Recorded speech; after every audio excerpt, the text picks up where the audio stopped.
students, so in today's lecture we are going to study the remaining sub branches of the biology, coming towards the seventh branch of a biology, which is an ecology. If we talk about an ecology, what is an ecology?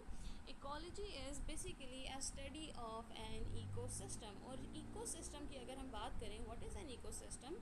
Ecosystem is basically a community which is composed of two parts. The very first part is known as the living organisms, and another part is known as the non-living organisms.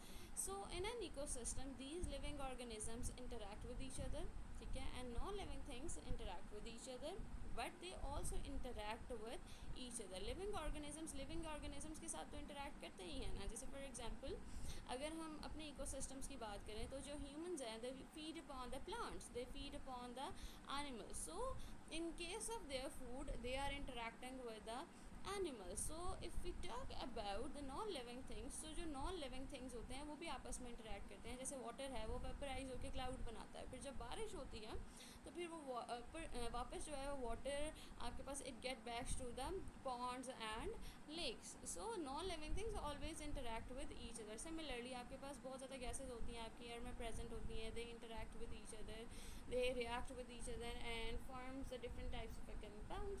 So along with it आपके पास ये जो living organisms होते हैं, they also interact with the non living things as well. For example, अगर हम humans की बात करें तो ह्यूमन जो होते हैं इकोसिस्टम में क्या करते हैं, ऑक्सीजन को एब्जॉर्ब करेंगे आपकी एयर में से, ठीक है, और रिलीज़ कर देंगे कार्बन डाइऑक्साइड. और प्लांट्स क्या करेंगे, इसी कार्बन डाइऑक्साइड को एब्जॉर्ब करेंगे और क्या रिलीज़ कर देंगे, ऑक्सीजन रिलीज़ कर देंगे into the environment. So ecosystem is a community in which living organisms and non-living things are present and they interact with each other, or we can say that it is a study of interrelationship of organisms and their environment.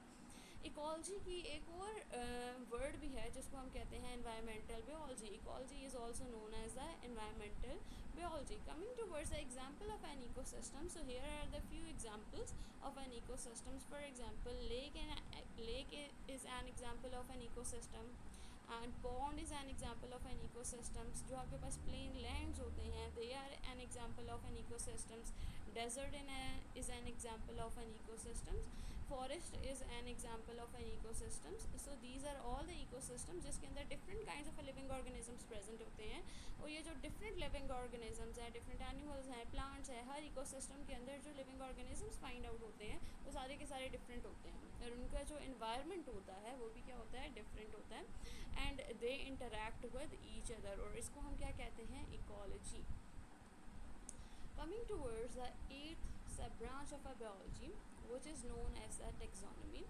Taxonomy को understand करने के लिए हम लोग एक example लेते हैं. For example आप क्या करते हो, जंगल में जाते हो और वहाँ पे आप क्या एक ऐसा प्लांट नज़र आता है जिसके बारे में आपको कोई इन्फॉर्मेशन नहीं है, या आपने इसको कभी नहीं देखा, या आपने इसके बारे में कभी नहीं पढ़ा, and you take that plant and you come back, और आप क्या करते हो, उस न्यू प्लांट के बारे में जितनी भी इंफॉर्मेशन है, या आप उसके न्यू प्लांट को देखकर जितना भी आप उसको स्टडी कर सकते हो आप उसको स्टडी करते हो, ठीक है.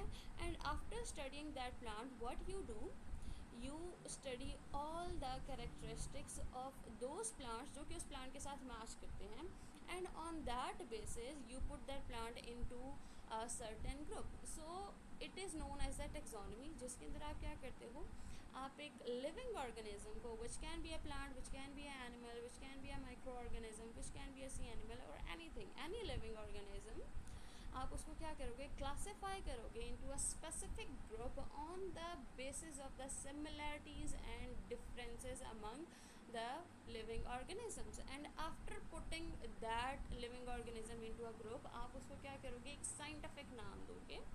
एंड वी नो दैट कि किसी भी लिविंग ऑर्गेनिज्म को एक साइंटिफिक नेम देने के लिए एक सिस्टम होता है जिसको हम कहते हैं binomial nomenclature. And binomial nomenclature के अंदर जिस भी लिविंग ऑर्गेनिजम्स को नाम दिया जाता है, it is composed of are two names. That's why it is known as binomial, two names. For example अगर हम ह्यूमन्स की बात करें तो ह्यूमन्स का जो नेम है that is homo sapiens. We are biologically known as a homo sapien. So homo sapien जो है वो दो नामों के ऊपर मुझसे मिला है, होमो एंड द सैपियंस. किसी भी बायोलॉजिकल नेम के जो फर्स्ट पार्ट होता है that is known as the genus and the second one is known as a species. So that's what we do in a taxonomy. हम लोग टेक्सोनमी में क्या करते हैं, किसी भी लिविंग ऑर्गेनिजम्स को on the basis of the similarities and differences among the living organisms that we know in a group, and after putting that living organism into a group we name it according to the binomial nomenclature.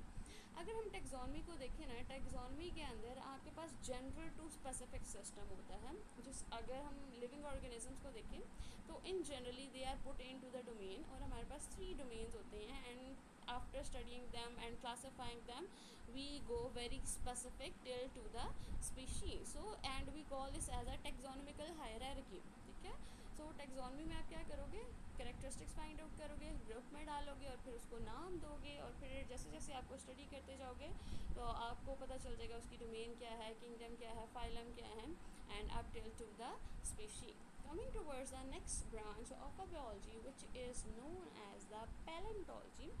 If we talk about the paleontology is the study of the fossil fuels and the ancient life forms which exist on the earth years ago. So we know that कि हमारे पास अर्थ जो है it is very old. If we study about the life and earth we know that कि जो अर्थ है it has been estimated it is 5.5 billion old. ठीक है. जो अर्थ है उसकी लाइफ 5.5 बिलियन ईयर्स है. सो ऑब्वियसली जो अर्थ आपके पास इतनी ज़्यादा पुरानी है, so there were the living organisms who used to exist, who used to be present over here before us. जो हमारी ज़िंदगी से पहले भी बहुत सारे जो लिविंग ऑर्गेनिजम्स हैं वो यहाँ पर आकर रहे हैं. ठीक है. And how we came to know about those living organisms, because we have seen their traces. ठीक है. हमने बहुत ज़्यादा डिफरेंट प्लांट्स के और एनिमल्स के जो हैं ट्रेसेस इस अर्थ के ऊपर मिले हैं in the form of the fossil fuels. For example अगर हम उन ट्रेसेस की बात करें तो वो क्या ट्रेसेस हैं, there are the some teeth, shells, bones, footprints. All these were the traces of the living organisms, and some of them has been converted into the rocks, and we call them these old structures of the plants and the living organisms, those who used to exist. उनको हम क्या कहते हैं, fossil fuels कहते हैं. और उन fossil fuels के through in different life forms को स्टडी करना उसको हम कहते हैं palaeontology. And if we talk about the fossil fuels, तो फॉसिल फ्यूल्स को in generally we know that कि फॉसिल फ्यूल्स क्या होते हैं, these are those fuels which have been converted into different form of energy under a very high pressure and a temperature. तो हमें पता है कि जब भी कोई एनिमल जो है उसकी डेथ हो जाती है, after it's death it will B buried. ठीक है. हमने उसको ज़मीन के अंदर दबा देना है, और जब आप उसको बरी कर दोगे उसके ऊपर एक सैंड की लेयर आएगी, दूसरी सैंड की लेयर आएगी, तीसरी आएगी, चौथी आएगी, और वो बहुत ज़्यादा अर्थ के बॉटम में चला जाएगा, और जहाँ पे टेम्परेचर बहुत ज़्यादा हाई होता है और प्रेशर भी बहुत ज़्यादा हाई होता है. So under a very high temperature and the pressure जो लिविंग ऑर्गेनिजम्स हैं it has been converted into the fossil fuels. For example they have been converted into coal, oil, natural gas, kerosene and propane etc. ठीक है. And if we talk about those living organisms which used to exist, so in different areas there are the remains of the different living organisms जो कि पहले वहाँ पे exist करते थे. For example America के अंदर 13,000 years ago these were the species which used to exist, and there were also 3,000 years ago these are the various kinds of the species जो कि ऑस्ट्रेलिया में exist करती थी. सो बेसिक एग्जांपल्स है, अगर हम डायनासोर्स को ले लें. ठीक है. तो डायनासोर जो है वो बहुत पहले एग्जिस्ट करते थे, बट अब वो हमारे पास एग्जिस्ट नहीं करते हैं. सिमिलरली अगर हम डोडो को देख लें, डोडो पहले एग्जिस्ट करता था, गोल्डन टॉड है, उसके बाद पैसेंजर पिजन है. There are so many different species which use to exist, और अब वो आपके पास एग्जिस्ट नहीं करती. And we study these extinct living organisms on the basis of the fossil fuel और the remains which are left by them. ठीक है. and this is known as the paleontology, study of these living organisms, dead living organisms which are extinct now. Coming towards the next branch of our biology which is the ninth, that is known as the embryology.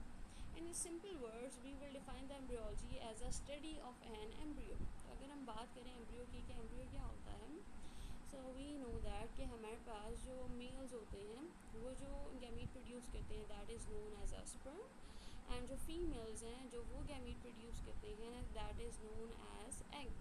So what happens, जो sperm है वो egg को fertilise करता है। जो sperm है it is an haploid cell, और जो एग है वो भी आपके पास क्या होता है, हैप्लॉइड होता है।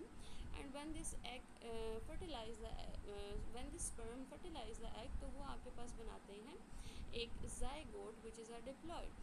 और ये जो ज़ाइगोट है it will later on develop into a whole living organism. तो होता क्या है, जब ज़ाइगोट बन जाता है, zygote is a single cell, and after the mitosis जो ज़ाइगोट है it will be converted into a bunch of a cells जिसको हम कहते हैं embryo, and the study of this embryo is known as the embryology, and the study of an embryo actually leads to the development of a whole living organisms after the fertilization of the egg cell by a sperm.